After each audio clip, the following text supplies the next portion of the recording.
I never expected my ordinary Tuesday to become the day that would change everything between me and Alex. Working at Meridian Marketing for the past 3 years had settled into a comfortable routine. Morning coffee, client calls, team meetings, and the occasional happy hour with colleagues. But nothing in that routine prepared me for what happened in Conference Room B after everyone else had left. Let me back up a bit and paint the picture of my workplace.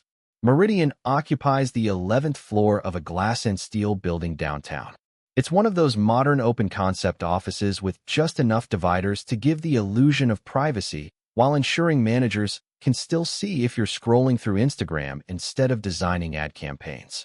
The walls are that particular shade of teal that some consultant probably convinced our CEO would inspire creativity, and motivational posters with phrases like "teamwork makes the dream work" hang at strategic intervals. I'm a content strategist, which means I spend my days crafting narratives for brands that want to seem more relatable to their target demographics. It's creative work, but deadline-driven and often stressful.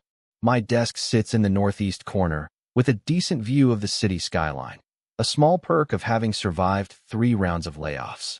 Alex Matthews joined Meridian about 18 months ago as our new art director. From day one, he commanded attention without seeming to try. He's tall, 6'2" at least, with the kind of broad shoulders that make even basic button-downs look tailored. His hair is dark brown, always perfectly styled in that effortless way that actually requires expensive products and time. But what really gets you are his eyes, hazel with flecks of gold that catch the light when he laughs. And he laughs often, a deep, genuine sound that makes everyone around him smile reflexively. I should mention here that Alex is straight, emphatically so. He has photos of his ex-girlfriend on his desk. They broke up 6 months ago, and he occasionally mentions dates with women he meets on whatever app he's currently using. This fact was established early and often, sometimes through those casual office conversations where heterosexuality is the assumed default. "Man, did you see the new account executive? She's gorgeous," he'd say, or "my weekend took a girl from Hinge to that new restaurant downtown." Our relationship started professionally enough. We were assigned to the same accounts often because our creative styles complemented each other well. My words and his visuals just seemed to click, earning us praise from clients and the occasional bonus. Over time, we developed the kind of workplace friendship that exists comfortably within office hours, collaborative, respectful, with the occasional lunch when deadlines loomed and we needed to work through ideas. There were moments, though, brief instances that I probably read too much into. Times when his hand would linger on my shoulder after a successful presentation. The way he'd seek out my opinion specifically during team meetings. How he'd bring me coffee sometimes, remembering exactly how I take it. Oat milk, 1 sugar. But I chalked these up to him being a decent human being and tried not to let my mind wander into territory that would only lead to disappointment. Let me explain why this matters. When you're gay in a corporate environment, you become adept at navigating these ambiguities. You learn to interpret friendly gestures as just that, to quiet the hopeful voice that wants to see more. It's self-preservation, really. The alternative is developing feelings for straight colleagues and facing inevitable heartbreak. I'd been down that road before and had no interest in revisiting it. The day everything changed started like any other. It was the final push on the Lexington account, a major sportswear brand that was rebranding to appeal to a younger demographic. The deadline was tight, the client demanding, and our entire team had been working 14-hour days for nearly 2 weeks. Tensions were high, coffee consumption was through the roof, and everyone's patience was wearing thin. Our team meeting that morning had not gone well. The client had sent back our 3rd round of concepts with substantial revisions, each more confusing than the last. Our creative director, Vanessa, was barely containing her frustration as she outlined what needed to be done. "We need a completely new direction by tomorrow morning," she announced, ignoring the collective groan from around the conference table. "The client doesn't feel we're capturing their vision of energetic nostalgia, whatever that means." Alex caught my eye across the table and gave an almost imperceptible eye roll. I suppressed a smile and focused on my notes. Vanessa continued delegating tasks, and unsurprisingly, Alex and I were paired up again to develop the new concept overnight if necessary. "You two have the best track record with Lexington," she said, gathering her papers. "Make it happen." With that, she swept out of the room, leaving behind the scent of her expensive perfume and an atmosphere thick with anxiety. The day passed in a blur of brainstorming sessions, rejected ideas, and increasing caffeine intake. By 7 that evening, most of our colleagues had left, promising to return early the next morning. But Alex and I remained, surrounded by crumpled sketches and empty takeout containers in Conference Room B. "This is impossible," I said, running my hands through my hair in frustration. "What does energetic nostalgia even mean? Are we supposed to make people feel wistfully hyper?" Alex laughed, though it sounded tired. "Maybe we're overthinking it," he suggested, leaning back in his chair. He'd removed his jacket hours ago, and his light blue shirt had wrinkled throughout the day. His sleeves were rolled up to the elbows, revealing forearms lightly dusted with dark hair. I tried not to notice how the fabric stretched across his chest as he raised his arms in a stretch. "We need a break," he decided suddenly. 10 minutes to clear our heads, then we'll come back fresh." I nodded, grateful for the suggestion. We sat in comfortable silence for a moment, both staring out the window at the city lights that had begun to twinkle in the early evening darkness. "You know what's funny?" Alex said suddenly. "I've never seen you stressed before today. You're always so put together, so in control. It's actually kind of nice to see you human." I laughed, surprised by the observation. "Trust me, I'm very human. I just hide it better than most." "Why is that?" he asked, his tone genuinely curious. "Why do you always seem like you have to be perfect?"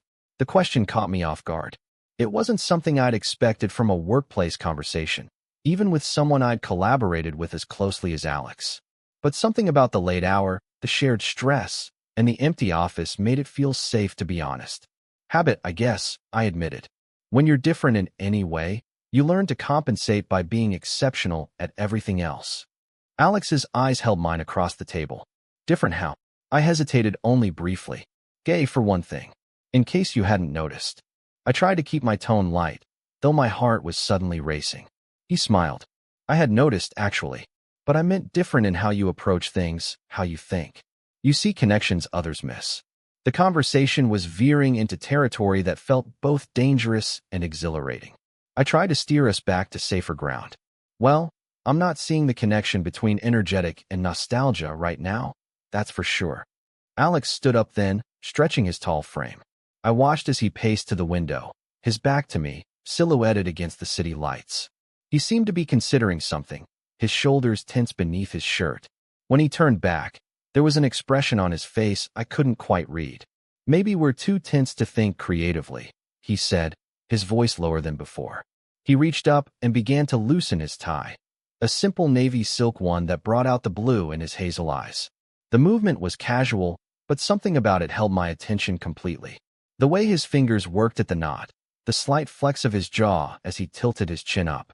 "You look like you could use some relaxation too," he continued, slipping the tie free from his collar with a soft whisper of silk against cotton. I should have made a joke then, should have broken the sudden tension with a quip about casual Friday coming early this week. But I remained silent, watching as he approached my side of the conference table, tie dangling from his fingers. "Hold out your hands," he said quietly. Time seemed to slow down. There was a moment, a clear, distinct moment, where I could have laughed it off, could have said something about getting back to work. Instead, almost without conscious decision, I extended my wrists toward him. Alex's movements were deliberate as he wrapped the silk tie around my wrists, looping it gently. Not tight enough to restrain, just enough to feel the pressure, to create a connection between us. The material was cool and smooth against my skin, but his fingers were warm where they brushed against my pulse points. "Sometimes," he said, his voice barely above a whisper, "the only way to relax is to give up control for a little while." I couldn't breathe, couldn't think. The conference room felt suddenly too warm, too small. Alex was standing too close, the scent of his cologne, something woodsy with hints of citrus, filling my senses. His eyes never left mine as he held the loose ends of the tie, creating a gentle tension between us.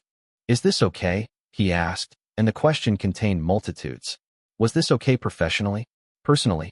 Did this cross a line we couldn't uncross? "Yes," I heard myself say, though I wasn't entirely sure what I was agreeing to.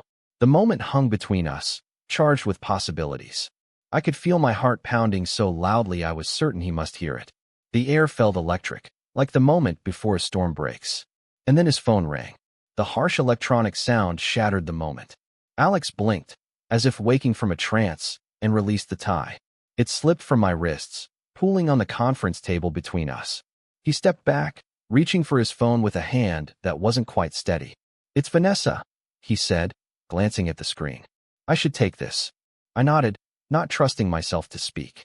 As he answered the call and turned away, I found myself staring at the navy tie lying on the table, trying to process what had just happened, or almost happened. "Yes, we're still working on it," Alex was saying, his professional voice back in place.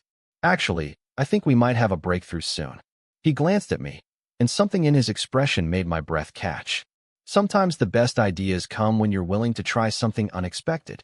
The call ended quickly, with promises to email the new concept by morning.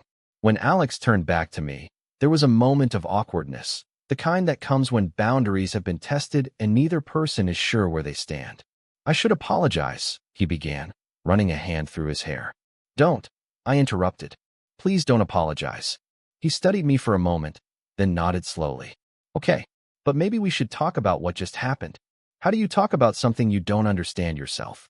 How do you put words to a moment that defied all your assumptions about a person, about yourself?" "What had just happened, Alex?" I asked, needing to hear his perspective.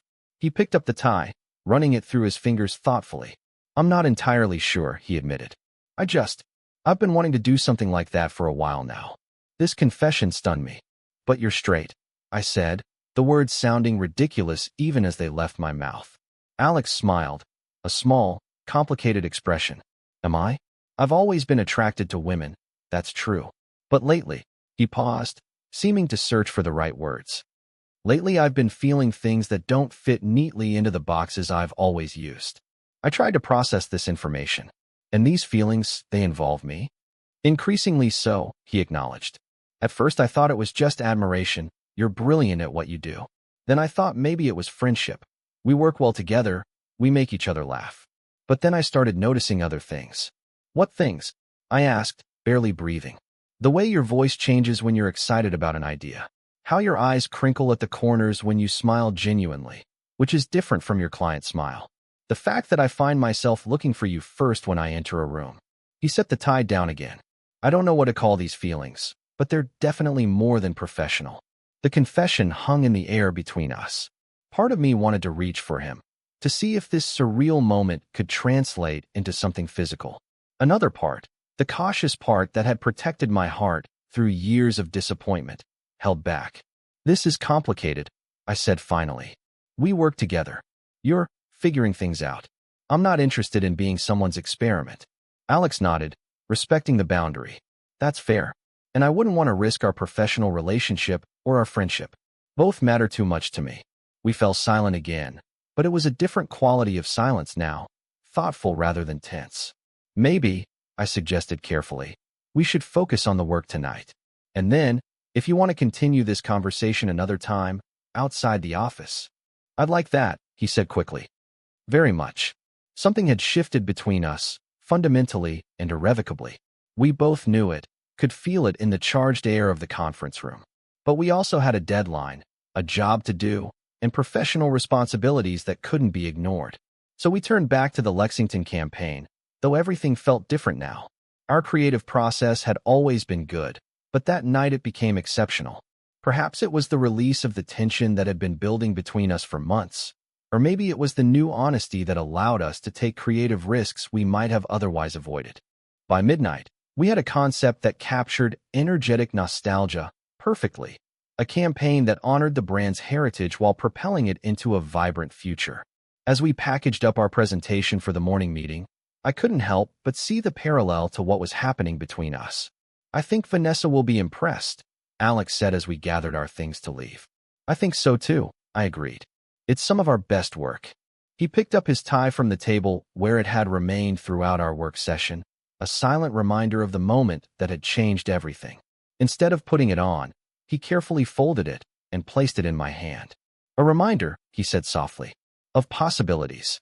Our fingers touched briefly in the exchange, and even that small contact sent electricity through me. We walked to the elevator together, maintaining a professional distance that felt both necessary and almost unbearable.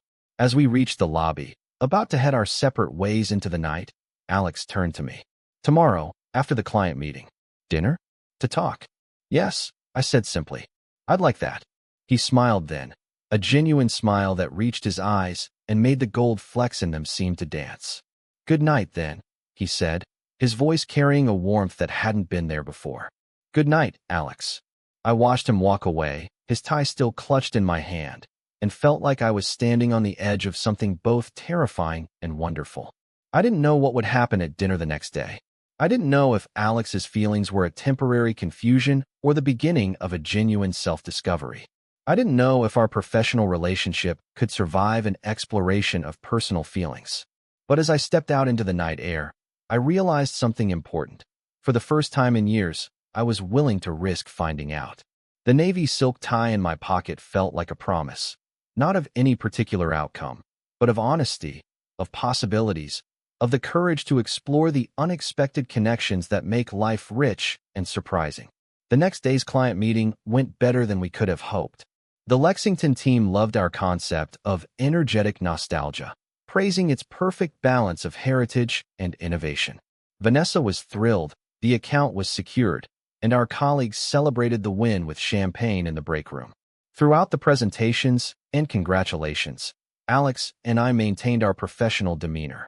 But there were moments, a shared glance when the client mentioned our obvious chemistry, his hand briefly touching the small of my back as we moved through the crowded room, the way he seemed always aware of where I was.